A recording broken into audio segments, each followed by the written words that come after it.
Welcome, everyone. This is Tara McGinnis over in this box over here from the new practice lab. We are just delighted to have you join us today. It's kind of friends and family session of the lab. We plan to kind of have this conversation in 3 parts. First, I'll talk a little bit about the lab and how we came into being. We're going to spend most of our time today in a panel conversation with some of our partners. We thought that'd be a good way for you to get a sense about how the work really works. We deeply believe in partnership. We have a number of public sector and organizing partners, so we'll let them go, mindful of their time, and have a conversation about, if you're interested, how you might learn more about parts of our work or support the work moving forward. Maybe on to the next slide. So before I jumped in to talk about our work, I wanted to really lay out kind of the core of the challenges we're working on and solving for. If you look at the American Rescue Plan, in one vertical of it, it will deliver over $170 billion in assistance through the tax code. So that's things like the earned income tax credit, the child tax credit. But with that comes the challenge of reaching people who don't file taxes. As you can see on this slide, 1 in 5 eligible families don't claim the earned income tax credit. That's almost 20%. Depending on the implementation of the child tax credit, which I know many of you are deeply invested in, up to 6 million eligible children may not receive that this year. So at the core of the lab's work, we believe that policy is incredibly important, but it's only as impactful as our ability to reach people. I thought maybe I would start with a story to demonstrate how this has shown up in our work in sprints. To be verified to receive unemployment insurance by many state government systems, and this is the case for other IT systems, requires today names that look a certain way and meet certain characteristics. So, for example, the way the IT systems were hardwired in a number of places, 2-character names like Wu, or names with special characters like Nunez, don't pass go. And so this showed up, this is one of dozens of findings from a sprint we ran on unemployment insurance, looking more deeply at the inequity of who's eligible for unemployment insurance and who's receiving it. You know, this is the type of thing that you wouldn't discover unless you were kind of deeply in the weeds on interviewing individuals and engaging folks at a very highly technical level. What kind of names routinely don't meet the mark? A hyphen in your last name and an apostrophe if you have 2 of the same name. These are just hard-coded into many government systems as not being recognized as a name. You know, the programs, these originate to, the system was being built and the IT was being tested on Sally Smith or John Doe, but these are the kind of hidden inequities that are deep in the delivery of things like an unemployment insurance. Just to get you at a tiny part of the scale of this, there are 100,000 Americans with the last name Wu. This isn't a small person problem. So this is the type of fix that we see in our delivery work that really gets to millions, but could be invisible and really amplifies a bunch of structural inequities. This kind of the devil's in the details weeds is why we built the lab.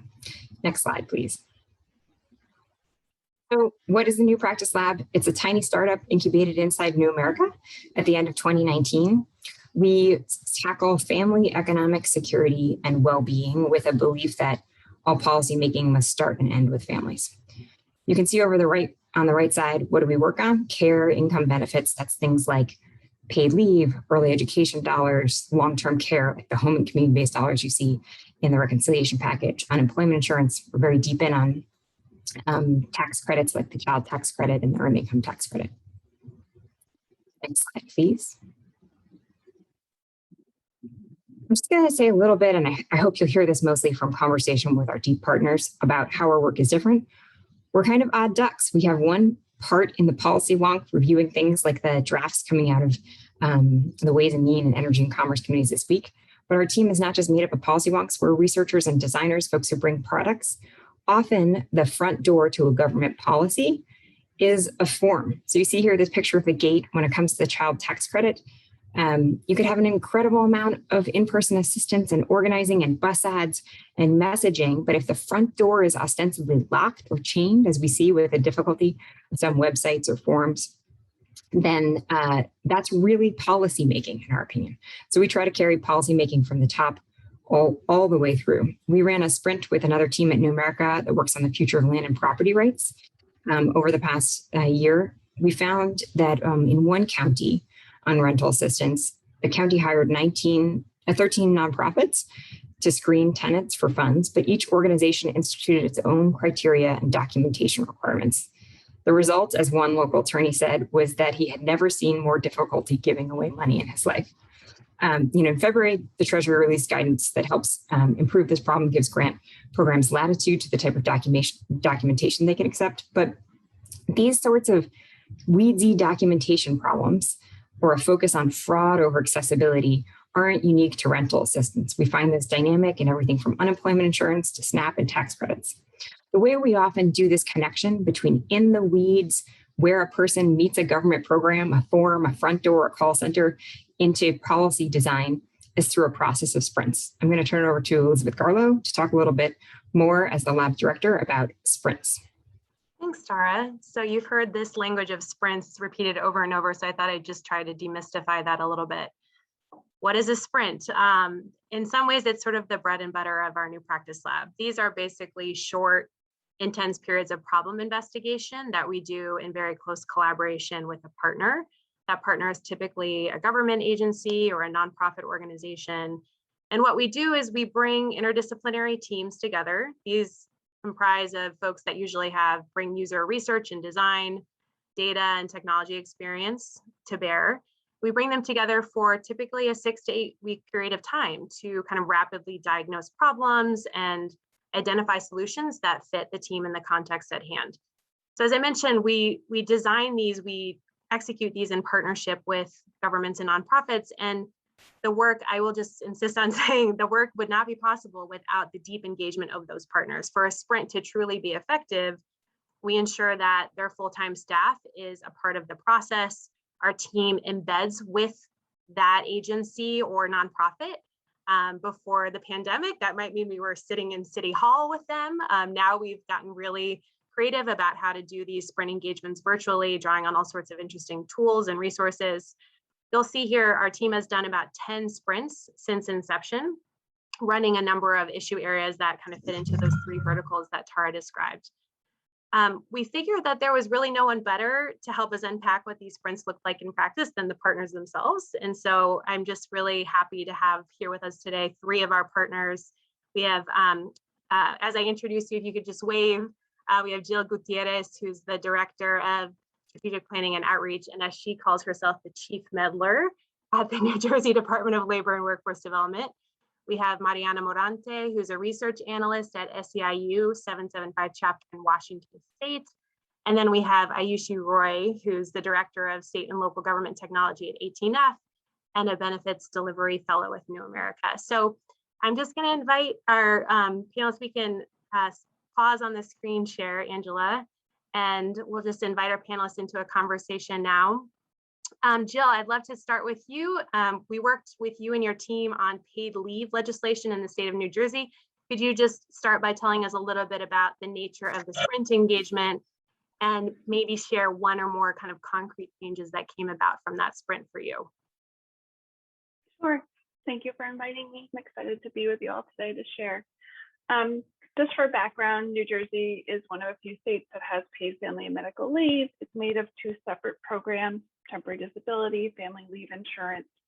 And those programs were implemented, or those laws were passed under one administration and implemented under another. Our project was to identify, to understand, to offer solutions, to break down the barriers that people face. And whether those are cultural barriers, financial barriers, administrative barriers, whatever they were, including how the program is implemented by us, the agency. What are the barriers? How can we break those down that are keeping people from accessing and benefiting from the paid family leave program in New Jersey? And our sprint specifically focused, although there are a number of different types of people in different situations that can use these programs, our paid family and medical leave sprint focused on parents specifically and highlighted the ways to improve the delivery.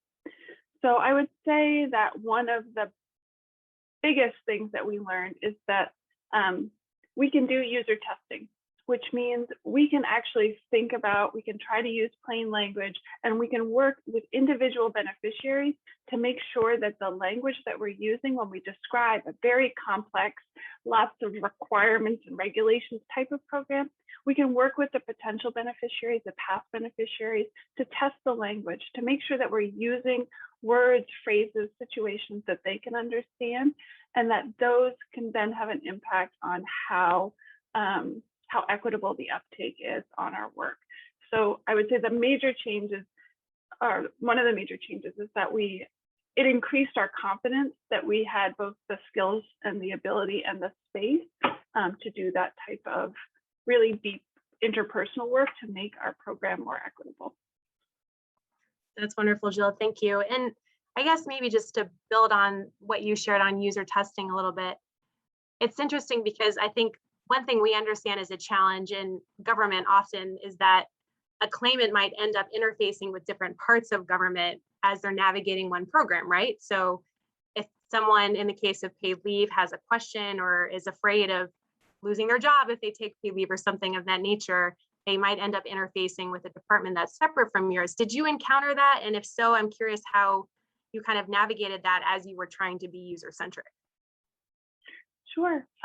So in New Jersey, in addition to the federal FMLA law, which offers some protections for certain types of people and certain types of jobs, New Jersey has its own Family Leave Act, which has a more broader set of protections applicable to more people. The challenge is that when people are trying to access us for benefits, what we learned through the sprint was that they're not even going to come to us for benefits unless they understand first that their job is protected. And that's especially true for low-wage workers or people in more tenuous employment situations. So what we learned through the sprint was that even though our own agency and its own history feels very tentative about talking about another agency's laws, but if we don't talk about the benefits and the protections together in all of the materials, in all of the different types of situations, like caregiving or bonding or pregnancy, then we're doing a disservice and we're not helping people truly access our programs. That's really helpful. Thanks, Jill. Mariana, I'm going to turn to you now to see if you could just introduce yourself. I know you served as the point person for SEIU on the sprint we recently did together on long-term care in Washington. Could you explain a little bit more about kind of the objectives of the sprint and what came out of it for you? Yes, sure. Hello, everyone. Thank you, Tara Elizabeth, for the invitation to be here today sharing SEIU 7.5 sprint experience with the New Practice Lab. SEIU is a union representing 45,000 caregivers in Washington and Montana. These are personal care assistants, certified nurse assistants, and also workers on the behavioral health space. In 2019, SEIU led a coalition to pass and create the Long-Term Care Trust Act. It's very long, it changed the name, don't worry, in Washington, and that is now called the Washington Cares Fund. And this is the first mandatory public state-run long-term care insurance program for workers in the country. The program provides maximum lifetime benefits of $36,500 per person, indexed to inflation, and could be used to cover different services like home care, nursing facility stays, home modifications, family caregiver supports, adaptive equipment and assistive technology, and even rights to doctors and other services. Workers in Washington will begin paying into the funding next year, 2022, and then they would be able to start receiving some of these benefits by 2025. So the rulemaking process has already started with the state, and we partnered with the New Practice Lab to better understand how beneficiaries would use these funds, where and how they will shop for them, and how they will value training for caregivers, what kind of services they would be looking for. And this in turn would inform our participation in the rulemaking process. So I believe that one very clear outcome that came out of it is the development of different personas. After doing some, I think a lot of interviews, Nikki, Monet, Cassie, they developed 4 different personas that help, that a persona basically depicts the experiences, motivations, and goals of a beneficiary group. It also helps elicit some of the barriers different people will face engaged in a particular process. So they provide a lot of information that aggregate data does not provide. In this case, it allowed us to identify how distinct groups of people understand the benefit, how they would use it, how they value training, but also what are the different challenges they would face in different areas. So even how they understand what long-term care is, like the language and the words we use to describe the benefits became a very important thing. The time they have to even think about long-term care or the resources available, they have like to plan for the future. And this was incredibly valuable to inform not only our approach to the rulemaking process, but also on how we help communicate the benefits of the fund to different communities and groups of people. Wow, that's really incredible. And I know the long-term care work in Washington is really sort of pioneering and is kind of being looked at as a national model in certain ways. And so I think that user research that you're describing is really critical. Thank you.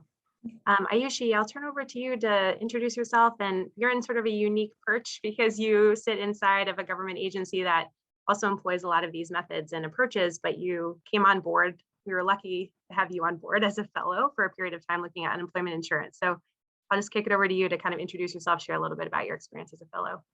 Of course. Thanks, Elizabeth. Hi, all. My name is Ayushi Roy. I serve as the Director of State and Local Technology at 18F within the General Services Administration. And I was a part of the unemployment insurance sprint that New America did back in May. It was incredible.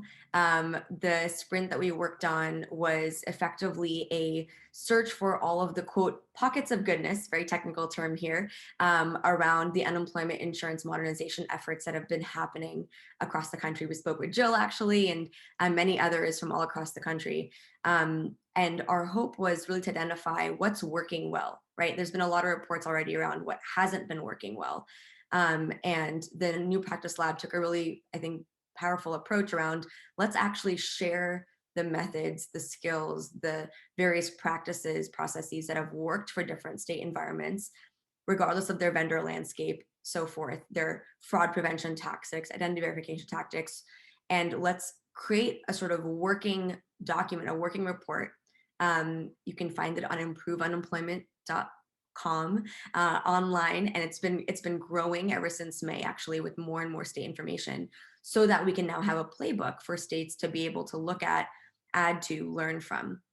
And I think it's been really powerful. I, as Elizabeth mentioned, do have this interesting vantage point of working within the federal government, and so I do get to work with a lot of different state partners around unemployment insurance specifically. One of my state partners is Wisconsin.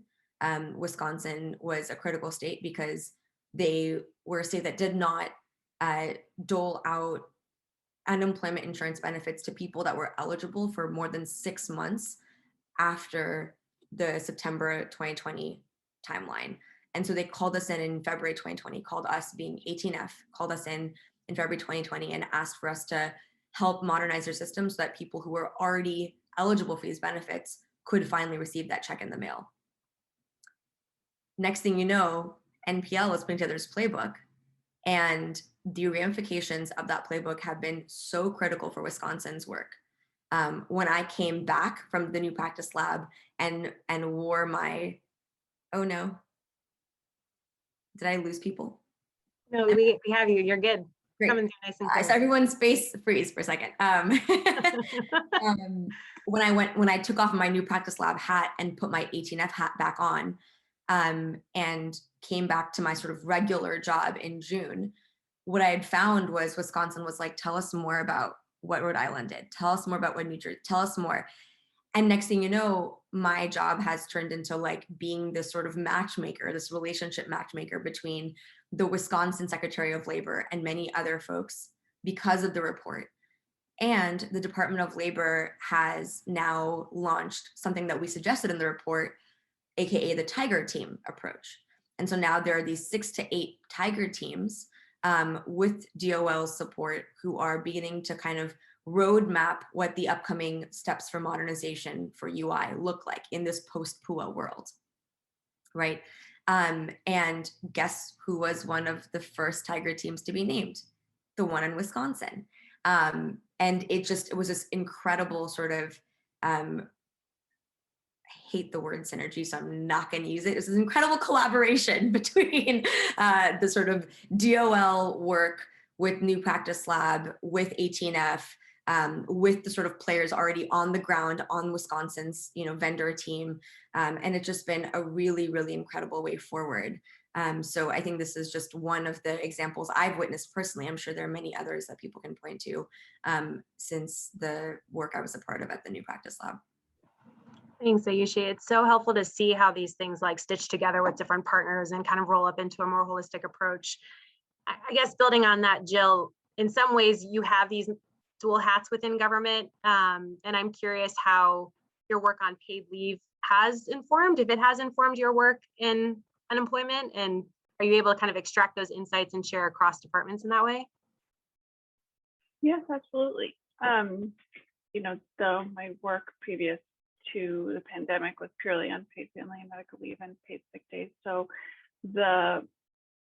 what the pandemic allowed for me to do was to take these learnings that I had from the sprint and take my team's new skill set on how to do user testing and how to think about all of the different pieces of the puzzle, whether it's unemployment and it's SNAP, or it's unemployment and it's paid family and medical leave. How do all of those work together?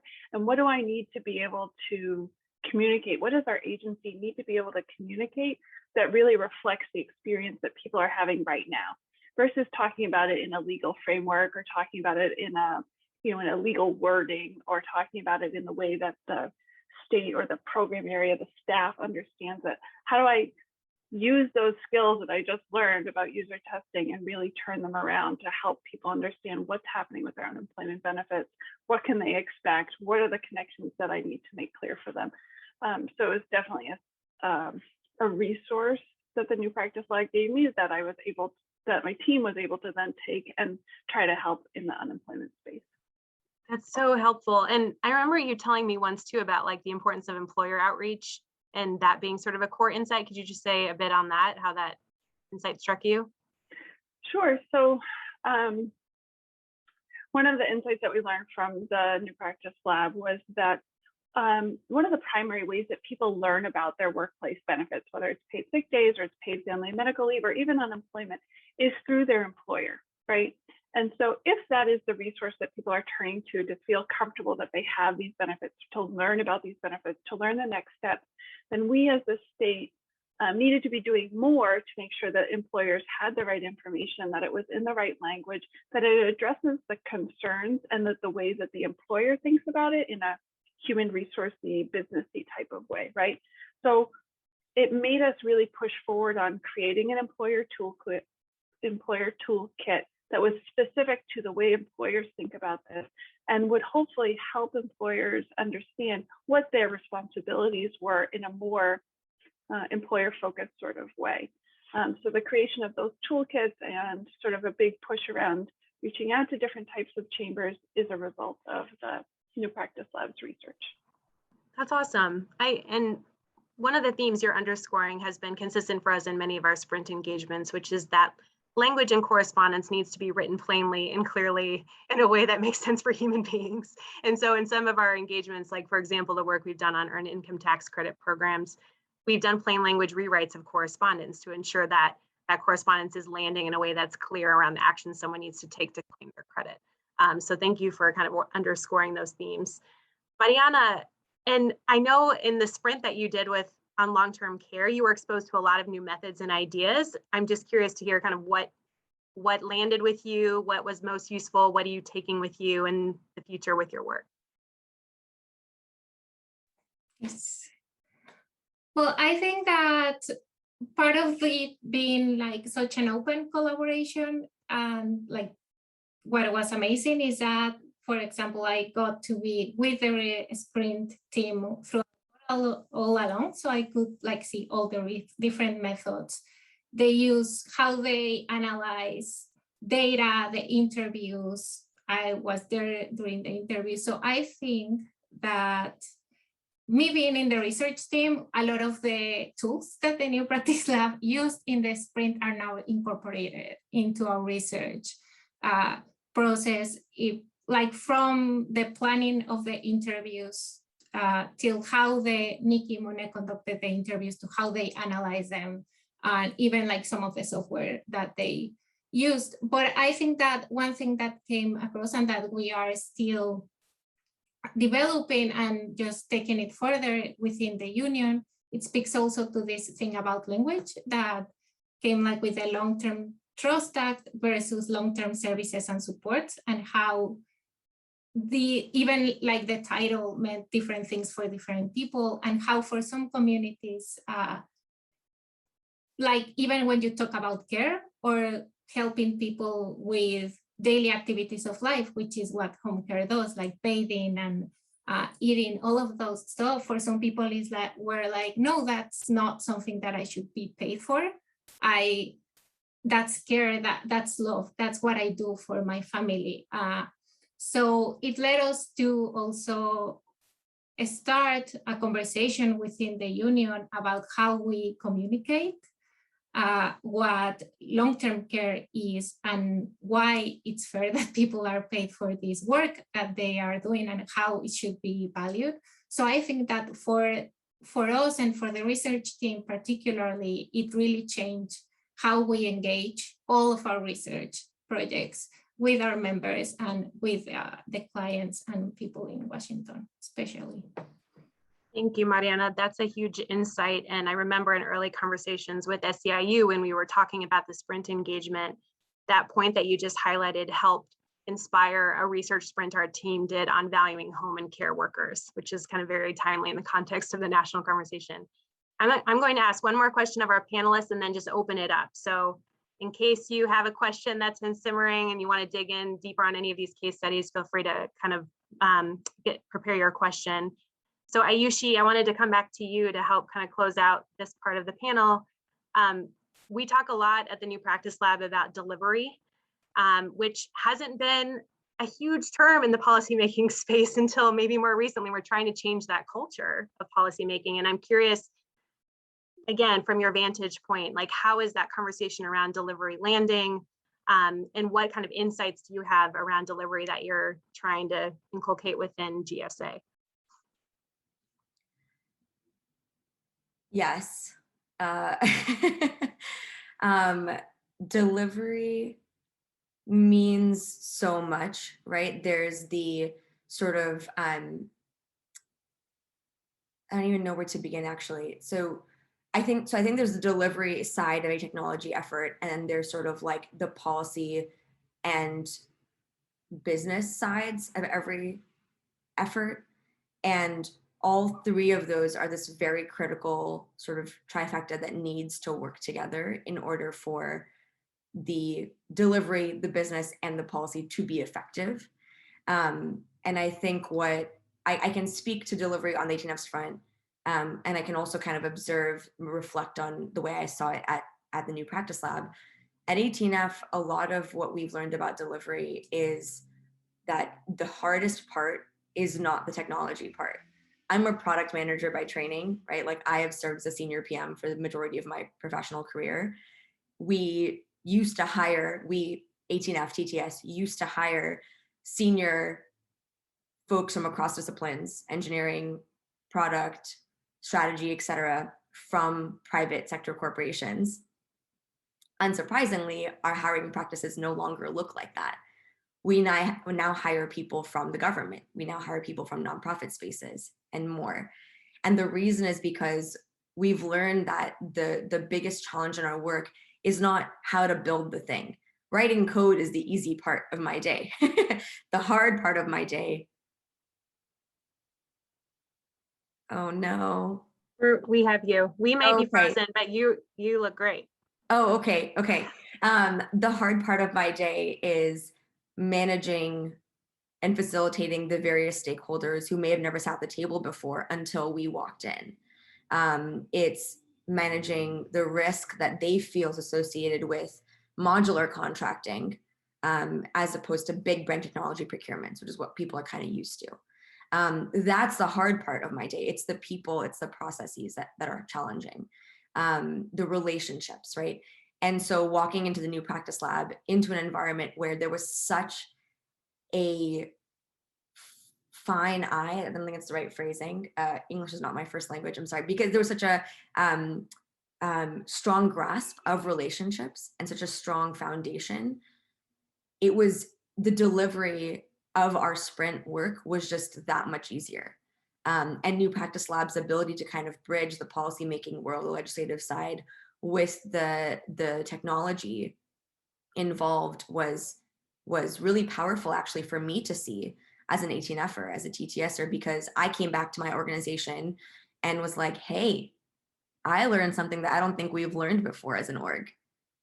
We should try what they're doing over there, you know, or like we should work with them more closely. And I mean, this is no surprise to the New Practice Lab team, but I was kind of like, I don't think I should have been the one and only fellow at NPL. Can we have a pipeline of 18Fers feeding into the New Practice Lab? Because we have a lot, selfishly, we have a lot that we could be doing better by partnering with folks that understand why a policy was put in place in the first place. Otherwise, 18F is kind of handcuffed, unfortunately, by what legislative makers, policymakers do in this corner of the world, and we just kind of receive it. Even though we are users of what is being written, right? A simple example, this was like day one of my time at the New Practice Lab, was the, I think NPL, I think Tara, you had testified in front of the House around the State and Local Digital Capacities Act. And this is something that like directly impacts TTS's ability to do our work. And yet there aren't actually feedback loops between product and policy making. Those don't exist. 18F, I'm never called. I was never called on the phone to be like, hey, we're doing this thing around the child tax credit or around State and Local Digital Capacities Act, and you're the director of State and Local Digital. Do you want to weigh in? That was not a thing. And so I think it's really powerful what NPL is doing and the bridging that you all have going already between product, software technology, and policy making and legislative decisions. Thanks for describing those loops, Ayushi. It's so critical. Robert, I see you dropped something in the chat here around delivery and the sort of disconnect between legislative branches, executive branch, and how policies are actually implemented. Is there anything you wanted to weigh in on to sort of elaborate, or more just like an exclamation point on some of the things that are being said?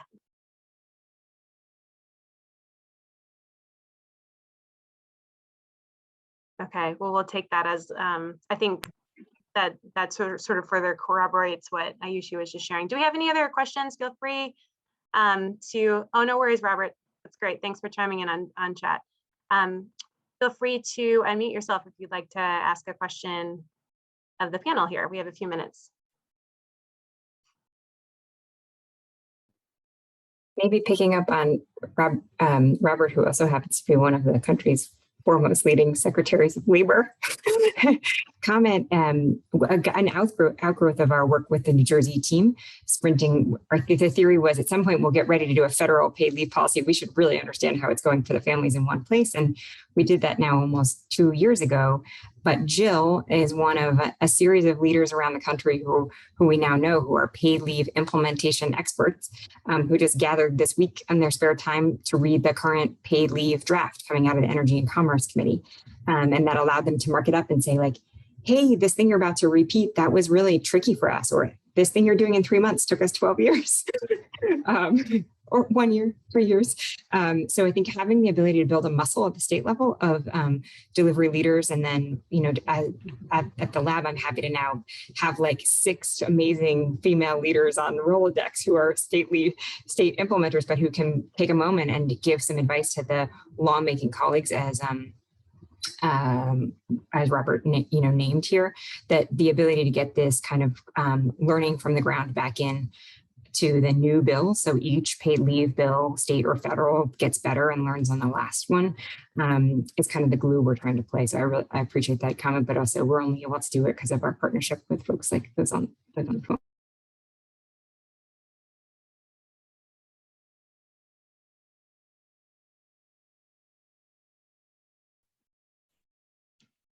Okay, well, if there aren't any other follow-up questions, I just want to give a huge gratitude to our panelists, to all three of you for taking some time out. I agree, Mary Beth, it is so impressive. The work that you all are doing on the ground on these various programs and policies is transformative for the communities that you're working with. And so we're just really honored to be in partnership with you. So thank you. And we'll bid you adieu. We're going to spend a few more minutes kind of wrapping up our learning session here, but don't want to take any more of your time. So we'll let you get back to your work, and just thank you so much. Thank you. Thank you. Thank you. And Tara, I will kick it back over to you, and hopefully Angela can pull our slides back up so we can wrap. Yeah, and Angela, I think we're headed towards slide 7 here. I wanted to just say it was really important for us.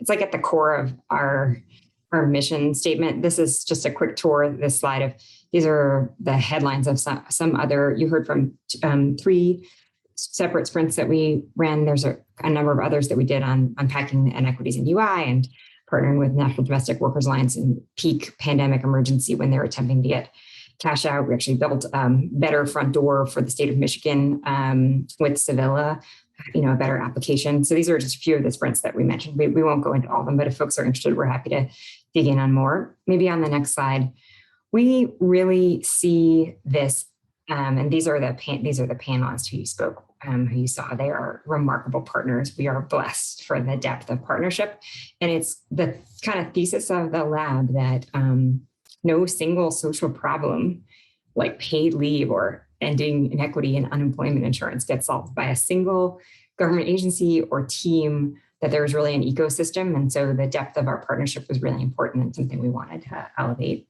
Next slide. So we're in the final third of our presentation where I talk about where we are and where we're going. I just want to pause and say that we are in, as a country, I think, a true moment of incredible opportunity. And on a call this morning with several union leaders, there was a real sense that we are like in a Charles Dickens moment. It's the best of times, it's the worst of times, it's the age of lightning, it's the age of ignorance.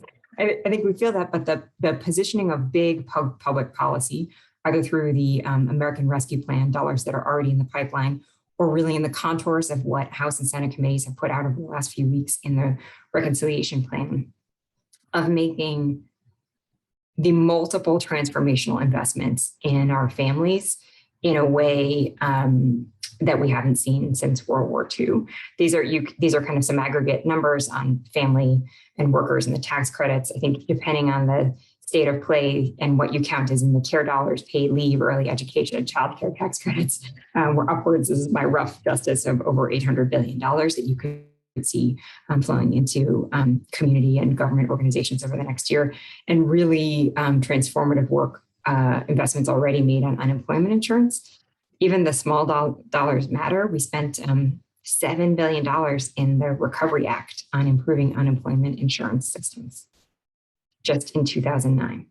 I don't think anyone on this call would look around at what unemployed individuals were facing just trying to get the help they were entitled to, with websites crashing and showing up with paper applications in a peak pandemic, and say, like, we modernized our system, but we met the metrics of modernizing UI. So fundamentally, we think for the next $2 billion, which DOL is about to spend, that you can do it better. And some of these examples, USH's work, we found things in states that are, quick fixes that help millions of people, that help state agencies focus on same-day applications, not just their IT systems, and setting goals about access and throughput of applications and timeliness could make a difference in the next monies coming out the door, really impacting people. So I want to relay this out here to say, I think it's a really big moment, but I do think that the ability to have impact for families is making deeper investments, but also making sure they meet the mark.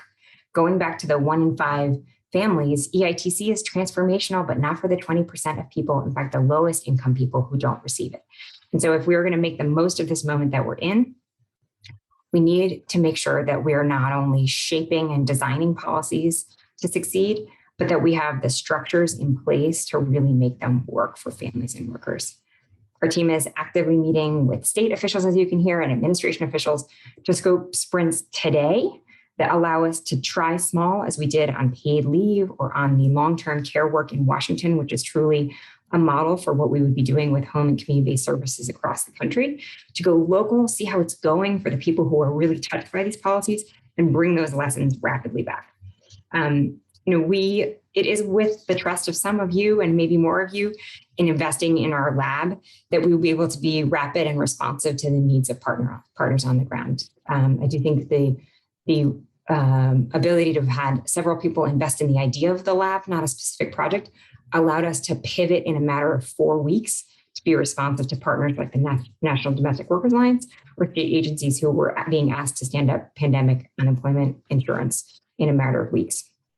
Maybe I'll give you one, to try to concretize this, maybe to the next slide, I'll give you one example of a very specific project. One of these partners who's truly ready is the state of Minnesota. Next slide, Angela, please. So there's a huge number of new early education funds coming down the pike, but in the state of Minnesota today, for families with children between 0 and 3, a high target group of people, this is when the human brain is formed. There's 600 of these families with families with children in Minnesota. There's nearly 350,000 with children under 3. The state of Minnesota, combined with federal funds today, has 9 competing programs to help families in the 0 to 3 window. These are complex and fragmented. The leaders in Minnesota find it frustrating that they have to navigate families through 9 different programs and applications. They're not all being used the way we should. They've raised their hand. We've been connected through another amazing on-the-ground partner who read about the work in New Jersey and was like, wow, that New Jersey thing, paid leave is complicated. This is the same with our early ed dollars. Can you help us sort this through? And so we have a sprint ready to go before the end of the year with Minnesota. So while we generally are seeking investors and partners for the lab on delivering to families, there's one very concrete project we're about to get off the ground. And if folks are interested to learn more about this one, we've got a great willing partner. It's one of the examples of how we could learn small in Minnesota to make sure that as these larger dollars come down to the states, they're really reaching people the way they can. Angela, maybe I'll ask you to pull down the slides. I'm super grateful for this many people taking the time to just learn about what we're up to. We are who we are because of who a number of you are, especially our partners who've jumped. So I'm happy to stay on and answer questions or to team up with any of you if you have further questions in the individual capacity. We're really grateful to have had the time to kind of share out the state of the work.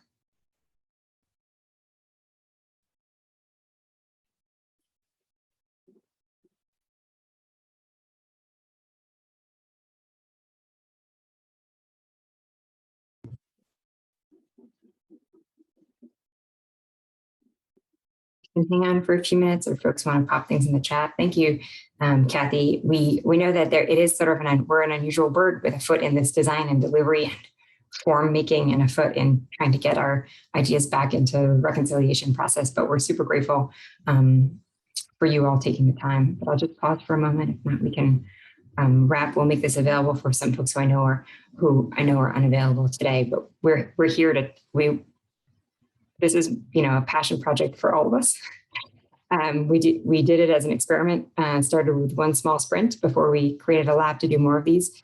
And we have the high class problem this year of sort of too much demand from partners in thinking about how you actually make these policies work for families. So we feel like we're filling a niche. Elizabeth, Kevin, others, thanks so much. Thank you everyone for your time. Grateful for that. And please feel free to reach out to us if you want to dig in one-on-one on any of the specific issues that we raised or the topics that we're working on. We'll look forward to that. Yeah, just wanted to follow up. Thank you again, Tara, Elizabeth, all of our partners and all of you for being here today. We'll be following up with some of the publications that we put together related to some of the sprints you heard about today. And also the recording of this. So we definitely encourage you all to share it with your colleagues and other folks you think might be interested, because we're really just trying to get the word out there and engage with folks who are interested in working in this space.